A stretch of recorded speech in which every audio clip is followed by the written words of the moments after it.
Ramsar के सहयोग से Indian air force, Indian coast guard, navy tradesman, army clerk के लिए स्पेशल टेस्ट सीरीज लॉन्च की गई है परीक्षा एप्लीकेशन पर। और इस एप्लीकेशन का लिंक डिस्क्रिप्शन बॉक्स में है। इसमें जस्ट आपको 150 रुपए का ये टेस्ट सीरीज मिल जाएगा। 50% ऑफ प्राप्त करने के लिए दिया हुआ ये जो कूपन कोड है SUPERFA50 अप्लाई करेंगे तो आपको 150 रुपए में ये मिल जाएगा। और ये पूरी टेस्ट सीरीज जो तैयार की गई है वो स्पेशल मैंने खुद पेपर्स को बनाया है, इसलिए ये आपके लिए जरूरी है।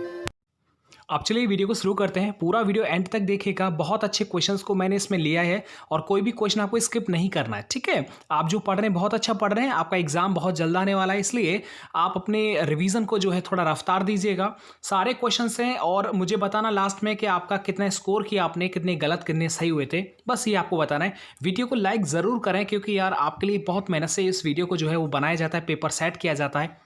अब देखिएगा, सबसे पहला क्वेश्चन है, अब हम एंड करके ही कुछ बातचीत करेंगे। लिखा हुआ है पहले कि I doubt that he is acceptable to all. इस तरह का अगर कहीं पर भी कोई सेंटेंस लिखा हुआ आपको नजर आ रहा है तो आपको ये समझना है कि इसमें कोई एरर है क्या। जी बिल्कुल एरर है। देखिएगा, मैं मुद्दे की बात करता हूं।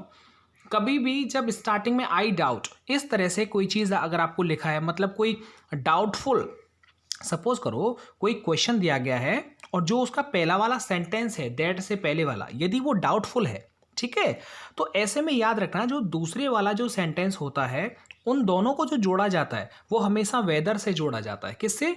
वेदर से। WHETHER, ये वाला वेदर। Is that clear? यानी कि अगर आई डाउट, यू डाउट या शी डाउट्स इस तरह से कुछ डाउटफुल लिखा हुआ है दैट से पहले, तो याद रखना इन दोनों सेंटेंसेस को जोड़ने का काम करता है वेदर, ना कि दैट। इसलिए आपका बी वाले पार्ट में गलती हो जाएगा। अब देखिएगा दूसरा वाला, आप फाइंड करिएगा, I have a lot of problems haven't I. क्या इसमें कहीं पर कोई गलती नजर आ रही? क्या ये क्वेश्चन टैग है? देखिएगा, अगर ये सिंपल है तो क्वेश्चन टैग नेगेटिव बनेगा जो दे रखा है। यहां तक तो एकदम बात सही है। अब क्या करते हैं, नेगेटिव बनाएंगे तो हैव में शॉर्ट में नॉट जोड़ा जाता है, इसे उल्टा लिख देते हैं। यानी कि हैव में जोड़ेंगे शॉर्ट में नॉट हैवंट और आई को पीछे हैवंट आई, मतलब नो एरर है, कोई भी गलती नहीं है, इस पार्ट में बिल्कुल सही बना हुआ है। आगे देखिएगा, आगे आप देखेंगे we are hearing songs from the tape recorder, यानी कि हम टेप रिकॉर्डर से सॉन्ग्स सुन रहे हैं। ये सेंटेंस जब आप देखेंगे तो क्या आपको कुछ समझ में आ रहा है क्या? देखिएगा, और इसे बेटर किया जा सकता है। हियरिंग की जगह पर लिसनिंग टू लगा सकते हैं। क्या? We are listening to songs, तो हियरिंग को काटो और इस जगह पर आप लिसनिंग टू इस्तेमाल करेंगे। ऐसा मैंने क्यों बोला? देखिए, हियर का मतलब होता है सुनना और इसमें आईएनजी लगाकर इससे हियरिंग कंटिन्यूअस टेंस में नहीं रखा जा सकता है, ठीक है भाई। सुनने के सेंस में कंटिन्यूअस टेंस में लिसन का ही प्रयोग किया जाता है। कंटिन्यूअस में आई एम लिसनिंग में सुन रहा हूं, आई एम हियरिंग नहीं। लिसनिंग के साथ प्रेपोजिशन टू का प्रयोग किया जाता है। ये एक्टिव और पैसिव दोनों में ही किया जाता है। आपको एक और चीज बता दूं, क्योंकि कंटिन्यूअस टेंस है इसलिए हियरिंग के स्थान पर लिसनिंग टू का इस्तेमाल किया जाएगा। हियरिंग अलग है, जैसे ना कोर्ट में हियरिंग लगता है, तो वो हेयर में आईएनजी लगा करके आप सुनने के सेंस में इसे नहीं बना सकते, लिसनिंग इस्तेमाल करना पड़ेगा सुनने के सेंस में। चौथा वाला देखिए, a holy man accepts with all the humility in the world whether God has provided him. इस सेंटेंस में कुछ भी चीजें लिखी हैं, कहीं पर कोई गलती नजर आ रही है क्या? देखिएगा, बताता हूं इसमें गलती है और वो बहुत छोटी सी गलती है, शायद आप ना ध्यान कर पाए। देखिए, बी वाले पार्ट में आप देखिए, यहां पर लिखा है ह्यूमिलिटी। क्या लिखा है? ह्यूमिलिटी। ह्यूमिलिटी का मतलब होता है नम्रता, और आपको पता है इससे पहले दा का प्रयोग नहीं करते। क्यों सर जी? क्योंकि ये एब्स्ट्रैक्ट नाउन होता है और इसे अनकाउंटेबल भी है ये। तो ऑल के साथ यदि अनकाउंटेबल नाउन का इस्तेमाल किया जाता है तो ऑल के बाद दा का इस्तेमाल नहीं करते हैं, इसलिए यहां पर दा जो है वो हट जाएगा। पूरा डाउट क्लियर आ गया समझ में क्या गलती था इस पूरे सेंटेंस में?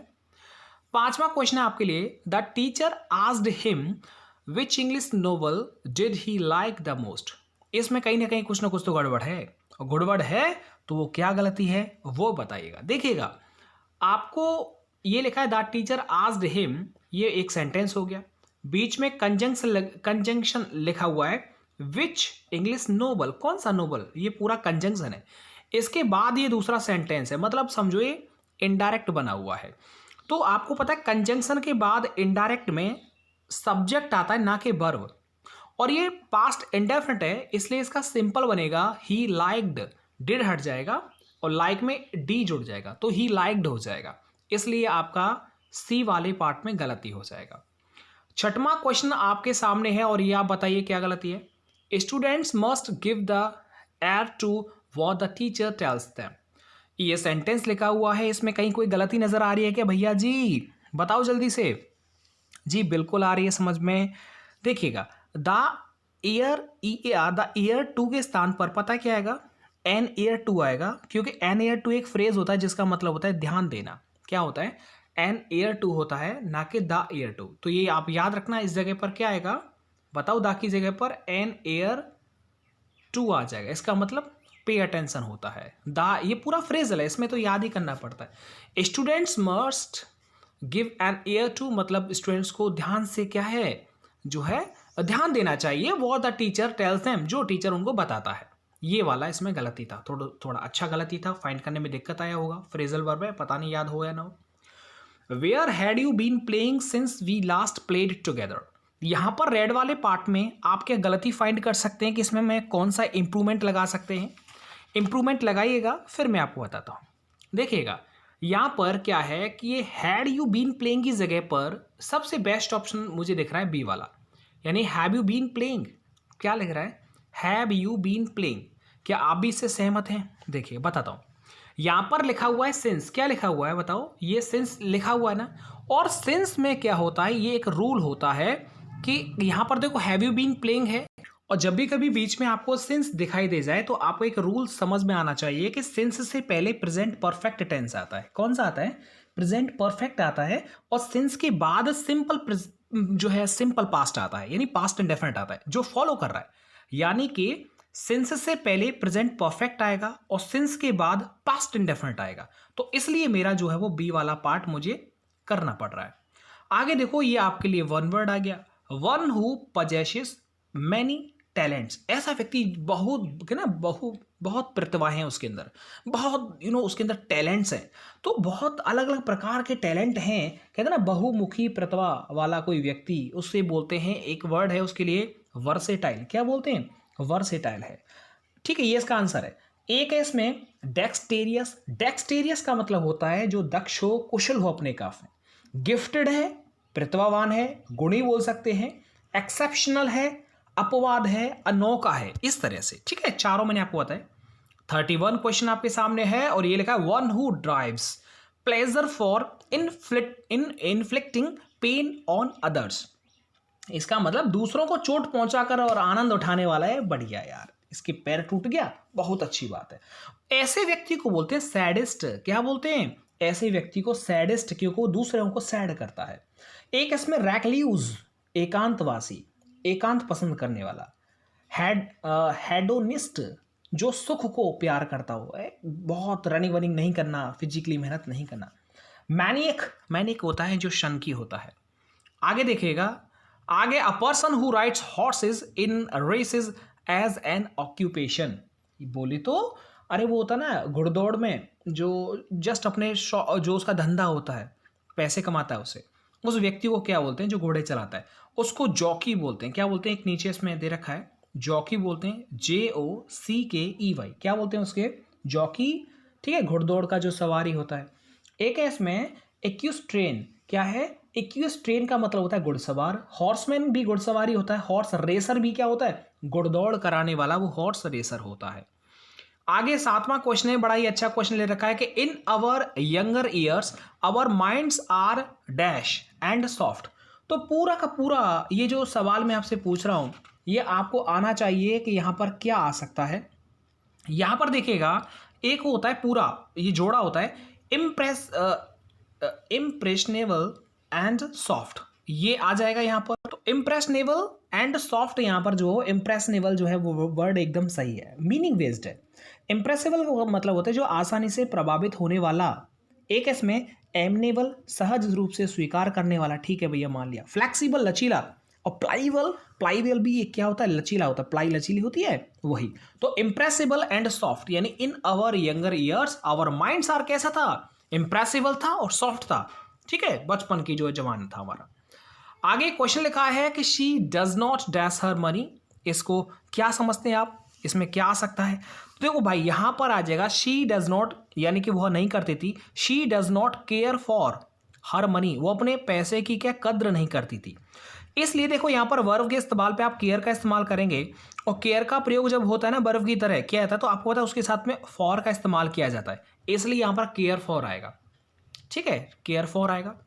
आगे देखो, ऑल क्लॉथ्स वर सोक्ड डैश वाटर, सारे कपड़े ने क्या कहते हैं पानी को शोक लिया था। तो यहाँ पर एक प्रेपोजिशन होता है, वो होता है इन, शोक इन, क्या हो जाएगा, शोक इन। तो यहाँ पर हो जाएगा शोक के साथ इन चलता है, तो ये आपको याद रखना है। अपने भाई वाटर को अपने अंदर ही तो शोकेगा, इसलिए यहाँ पर इन आ जाएगा। सारे कपड़ों ने पानी को अपने अंदर शोक लिया। You stand a good chance the match, यहाँ पर लिखा हुआ है खाली जगह में क्या आएगा बताओ, यहाँ पर आएगा you stand a good chance of winning the match. तो यहाँ पर चांस के बाद ऑफ विनिंग जो ऑप्शन है सी वाला, वो एकदम सही है। देखिए क्यों है पता है, चांस के साथ ऑफ का यूज किया जाता है और ऑफ के बाद जीरंड आता है, तो इसलिए ये जो सेंटेंस है, ये जो सेंटेंस यहाँ पर लिखा हुआ है, इसलिए ये आपका सी वाला एकदम सही है। Is that clear? कोई डाउट नहीं होना चाहिए भाई, चांस के बाद ऑफ प्रीपोजिशन आता है, उसके बाद जीरंड चलता है, तो इसलिए आपका सी वाला सही है। 11वां देखो, बहुत अच्छा क्वेश्चन यहाँ पर लिया है मैंने, और ये आप गलत मत करना। All hell dash broken loose after the bomb blast, यहाँ पर क्या आ सकता है आप भी सोचिए। यहाँ पर देखिए, ये पता है आपको, ये एक प्रोवर्ब बेस्ड है, यानी all hell is broken loose, यानी कि सब्र की सभी सीमाएं टूट गई, तो all hell is broken loose, तो all hell is broken loose, इसलिए आपका जो ये डी वाला है वो एकदम सही हो जाएगा, इज आ जाएगा, ये पूरा फ्रेजल वर्ब है। आगे देखिएगा, आपसे पूछा है कि unless you work hard you will not pass, जब तक तुम कठिन परिश्रम नहीं करोगे पास नहीं होगे। तो अनलेस यू वर्क हार्ड, क्या इस जगह पर कुछ कोई हम जो है चेंज कर सकते हैं? तो देखिए, इसमें कोई भी चेंज नहीं किया जा सकता। ज़्यादातर जो क्वेश्चन बनता है वो जो गलतियां होती हैं, फिलहाल में इसका डी वाला आंसर होगा, कोई चेंज नहीं। अनलेस के साथ कभी कभी वो नोट लगा देता है, तो हमें वो जो है गलत हो जाता है, क्योंकि अनलेस में ऑलरेडी नोट छुपा होता है। ठीक है, ये चीज़ नो इंप्रूवमेंट होगा, इसमें कोई गलती नहीं है।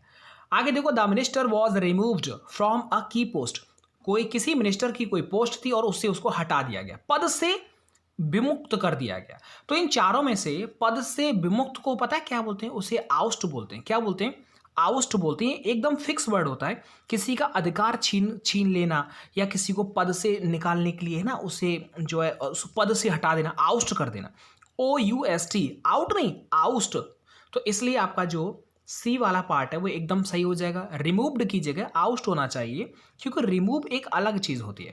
ठीक है, रिमूव वर्ड इस्तेमाल नहीं करते यदि किसी को अपने पद से हटाना हो तो। एक इसमें दे रखा है थ्रू आउट, अरे थ्रू आउट का मतलब होता है उठा करके फेंक देना, ऐसा तो नहीं करेंगे। एक रस्टिकेट करना, रस्टिकेट का होता है परीक्षा से किसी को जो है निष्कासित कर देना, तो इसलिए आपका सी वाला से आउस्ट कर देना। एक Audacity is the mother of invention, क्या लिखा है समझ में आया? यानी आवश्यकता ही आविष्कार की जननी होती है। तो इंग्लिश का एक प्रोवर्ब है, तो ऑडासिटी थोड़ी होता है, नेसेसिटी होती है। क्या होती है? Necessity is the mother of invention. इसलिए आपका बी वाला जो पार्ट है वो एकदम सही हो जाएगा। कुछ वर्ड हैं जो फिक्स होते हैं। ऑडासिटी का मतलब तो क्या होता है? निडर, उसे बोलते हैं निडर, निडरता बोलते हैं। पॉसिटी का मतलब होता है पॉसिटिव होते हैं, किसी चीज का अभाव कम होता है। एक इसमें टेनासिटी, टेनासिटी का मतलब जो है एकदम दृढ़, उसे बोलते हैं टेनासिटी। चलो आगे बढ़ जाएगा। यहां पर 14 वाला क्वेश्चन है, और इसे गलत मत करना भाई, मैंने जानबूझ के रखा है। No sooner has she agreed to marry him then she started having terrible doubts, तो टेरिबल डाउट्स। ये 14वां क्वेश्चन है। क्या इसमें आप no sooner has she agreed, इसकी अग्रीड, इस जगह पर क्या कोई चेंज वेंज किया जा सकता है क्या? बताओ जल्दी से। इस जगह पर सब बिल्कुल चेंज किया जाएगा, क्योंकि आप सबको पता होगा, ये पता है एक रूल होता है कि लास्ट वाले में यदि सिंपल प्रेजेंट, सिंपल पास्ट चल रहा हो तो आगे वाले में पास्ट परफेक्ट चलता है। इसलिए नो सूनर के साथ में पास्ट परफेक्ट चलेगा, इसलिए आपका बी वाला जो पार्ट है वो एकदम सही हो जाएगा। बी वाला part is the right answer. अच्छा, यहाँ पर हैज की जगह पर हैड आना चाहिए, क्योंकि लास्ट में देखो पास्ट इंडेफिनिट आ रहा है। ठीक है, आपने दो चीजें देखी होंगी फिलहाल में आपका जो ये, और वैसे भी देखो यार, डिड के साथ फर्स्ट फॉर्म चलती है, तो ये तो वैसे ही गलत हो गया। कभी कभी नो सूनर का डिड भी तो देता है ना, तो यहाँ पर फर्स्ट फॉर्म देता है वो, लेकिन ये तो थर्ड फॉर्म दे रखी है, इसलिए गलत हो जाएगा। फाइनली आपका आंसर हो जाएगा बी वाला हो जाएगा। 19वां क्वेश्चन देखिए, 19वां बड़ा ही अच्छा क्वेश्चन मैंने यहाँ पर लिया है कि he should not had done it. ये तो यार बहुत सरल है, इसमें तो कोई भी गलती नहीं कर सकता बच्चा। शुड के साथ हमेशा हैव का इस्तेमाल होता है यार, ये सबको पता है। शुड के साथ हमेशा हैव का इस्तेमाल होता है। क्या होता है? हैव का इस्तेमाल होता है। इसलिए आपका नेगेटिव है तो नेगेटिव बना देंगे, तो ये हो जाएगा आपका बी वाला पार्ट हो जाएगा, should not have. He should not have done it, इसलिए बी वाला पार्ट है, क्योंकि मॉडल वर्ब है ना, इसके साथ हैव आता है तो फिर थर्ड फॉर्म आती है। नेगेटिव बनाना है तो शुड के बाद नॉट लगाएंगे आप। आगे देखो, अब ये डायरेक्ट इनडायरेक्ट आगे, इसे करने के लिए ज़्यादा वक्त मैं नहीं दूंगा, आप बड़े मतलब बहुत जल्दी इस तरह के जो सवाल आते हैं उन्हें आप कर सकते हैं। तो आप भी सोचिएगा इसमें क्या क्या जो है एग्जैक्ट आंसर होगा। यहाँ पर लिखा है David said to Anna Mona will leave for her native place tomorrow. ये सेंटेंस आप सबके सामने लिखा है, क्या इसमें बता सकते हैं कि डायरेक्ट इनडायरेक्ट में से कौन सा वाला सही होगा? जल्दी से सोच के बताइएगा। बताते हैं, हम भी सोचते हैं। देखिए सर, नहीं ये मैं आपके लिए छोड़ देता हूं, ये थोड़ा सिंपल सा है, इसलिए मैं चाहूंगा कि आप इसका कमेंट में जरूर बताएं कि इसका क्या होगा। और चलो वैसे भी हम दिमाग लगा, देखो टुमारो लिख रहे हैं ना, तो टुमारो का टुमारो नहीं, उसे चेंज करते हैं द नेक्स्ट डे में। तो देखो यहाँ टुमारो पहले वाला गलत, अच्छा सी वाला गलत, टुमारो आ रहा है। बाकी हम बात करते हैं और बात ये करते हैं कि बिल जो होगा वो बुड में चेंज होगा, लेकिन यहां पर बिल का बिल ही दे रखा है, तो आपका ए वाला तो गलत है। और यहां पर देखिएगा यहाँ कोई बुड वगैरह नहीं दे रखा है, इसलिए बी वाला गलत हो गया। और डी वाला एकदम सही दे रखा है। देखो द नेक्स्ट डे लिख रहा है टुमारो का, और बिल का बुड लिख रहा है, मतलब डी वाला सही है। अब ठीक है, 23वां देखिएगा, और 23वां लिखा हुआ है I said to him why are you working so hard. पता है ना, is are am I N G किस में जाता है बताओ? वॉज वर आई एन जी में। तो मैं ये देखता हूँ was were I N G किस में नहीं है। देखो सी वाले में वॉज वर आई एन जी नहीं, हैड दे रखा है। यहां पर भी देखो वॉज वर आई एन जी नहीं। चलो अब इसे ए बी वाले में बस पहचाना है, तो पहचानिएगा। मुझको ये पता है कि WH कंजंक्शन के रूप में आता है, तो इसके बाद तुरंत सब्जेक्ट आता है, ना कि वर्ब, इसलिए वाला ए सही है और बी वाला जो वो गलत हो जाएगा, क्योंकि बी वाले में वॉज के जो है वाई के बाद वॉज दे रखा है, जो गलत है। चलो ये पेपर जो है पूरा हो चुका है, पूरा पेपर मैंने करवा दिया, और इसके बाद जो है बहुत ही कम समय में जल्दी जल्दी एक बार मैं रिवीजन करवा देता हूँ। आई डाउट, अगर डाउट वाला सेंटेंस पहले आ जाए तो दैट नहीं, वेदर कंजंक्शन चलता है, इसमें कोई गलती नहीं था। और इस वाले में आपको पता है ना, सॉन्ग आप सुनने के सेंस में तो आप लिसनिंग का इस्तेमाल करेंगे, कंटिन्यूस है तो लिसनिंग टू हो जाएगा। यहां पर मैंने बताया था ह्यूमिलिटी, ये अनकाउंटेबल होता है, इसलिए इससे पहले दा का इस्तेमाल नहीं करते, क्योंकि एब्स्ट्रैक्ट नाउन है। यहां पर मैंने आपको बोला था विच इंग्लिश नोवेल, ये एक कंजंक्शन है, इसके बाद सब्जेक्ट आता है ना कि वर्ब, तो इसलिए यहां पर डिड हट जाएगा और लाइक में लाइक्ड हो जाएगा।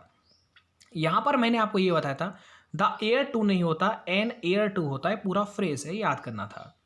ये मैंने बताया था सेंस से पहले जो है पास्ट परफेक्ट आता है, सॉरी माफी चाहूंगा, प्रेजेंट परफेक्ट आता है, और सेंस के बाद जो है सिंपल जो है क्या बोलते हो, अरे वो होता है ना वर्ब की सेकंड फॉर्म, उसको सिंपल पास्ट उसे इसलिए आपका बी वाला यहाँ पर सही हो जाएगा। One who possesses many talent, उसे वर्सेटाइल बोलते हैं, बहुमुखी प्रतिभा वाली, है ना। और क्या होता है, जो दूसरों को दुखी देखना चाहता हो उसे सैडेस्ट बोलते हैं। जो घोड़सवार होता है ऑक्यूपेशन के लिए, अब जो है घोड़ा चलाता है उसे जॉकी बोलते हैं, जो है डी वाला सही है। यहाँ पर मैंने आपको बताया था ये पूरा है। और हमारे बचपन में हमारा जो माइंड कैसा होता था, इम्प्रेशनेबल एंड सॉफ्ट होता था, इम्प्रेशनेबल सही है यहाँ पर। शी डज नॉट है, और यहाँ पर आएगा केयर फॉर हर मनी, तो यहाँ पर केयर फॉर आ जाएगा पैसे के लिए। अच्छा जी, समझ में आ रहा नहीं आ रहा, धीरे धीरे आगे देखिएगा। ऑल क्लॉथ्स वर सोक्ड, अब जाहिर से सभी कपड़ों ने पानी को अंदर सोख लिया, इसलिए इन आ जाएगा। आगे देखो, चांस के बाद ऑफ आता है, तो ऑफ कौन सा है, सी वाले में, तो ऑफ विनिंग आ जाएगा। All hell is broken law, ये देखो पता है पूरा याद ही करना, ऑल हेल इज ब्रोकन आता है। आगे देखो ये पूरा नो इम्प्रूवमेंट था, बिल्कुल सही है, इसमें कोई गलती नहीं था। यहाँ पर बताया था कोई व्यक्ति पद से यदि हटाया जाता है तो आउस्ट बोलते हैं उसे, तो आउस्टेड आ जाएगा। Audacity is the mother of invention नहीं होता, necessity is the mother of invention होता है।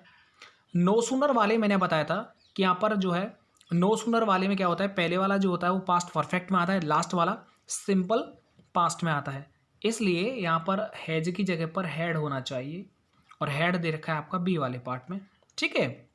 नो सूनर के बाद में आता है हैड। आगे देखो यहाँ पर पता है शुड के बाद हैड नहीं आता, शुड के बाद हैव आता है, तो शुड के बाद हैव मतलब बी वाला सही, नेगेटिव है इसलिए शुड के बाद नॉट हैव आया है। यहाँ पर मैंने आप बता ही दिया था, बिल है तो भाई बुड तो आएगा, टुमारो है तो द नेक्स्ट डे आएगा, तो इन तीनों में तो ये सब नहीं था, डी वाले में था। देखो यहाँ पर बोर्ड आ गया, द नेक्स्ट डे आ गया, बता दिया। हमने बनाया भी नहीं, हमने सिर्फ दिमाग लगा के कर दिया। Is are am I N G जाता है वॉज वर आई एन जी में, आप सभी को पता होगा इसमें वॉज वर आई एन जी नहीं है, ना ही इसमें है। ठीक है सर जी। और आपको पता है डब्ल्यू एच यदि बीच में आए तो वो कंजंक्शन के बाद सब्जेक्ट आता है, या तो वर्ब है, इसलिए गलत हो जाएगा, ए वाला सही हो जाएगा। चलो देखो पूरा पेपर का हमने रिवीजन भी करवा दिया। इसके बाद अगला पेपर मैं बना लूंगा, कल उसका वीडियो आ जाएगा। रेगुलर पेपर आ रहे हैं, आपको 6-7 जो है पेपर मैं दे चुका हूँ, इन सभी को देख लीजिएगा, डिस्क्रिप्शन में लिंक दे रखा। बिल्कुल भी आप ये ना सोचें कि हमको तो देना ही नहीं है सर जी, ऐसे ही बना देते हैं। सर बड़ी मेहनत लगती है, स्पेशली आपके लिए मैं क्वेश्चन को सेट करता हूँ। वीडियो को लाइक ज़रूर करें, शेयर करें, कमेंट करके बताएं आपको ये कैसा लगा। Thank you.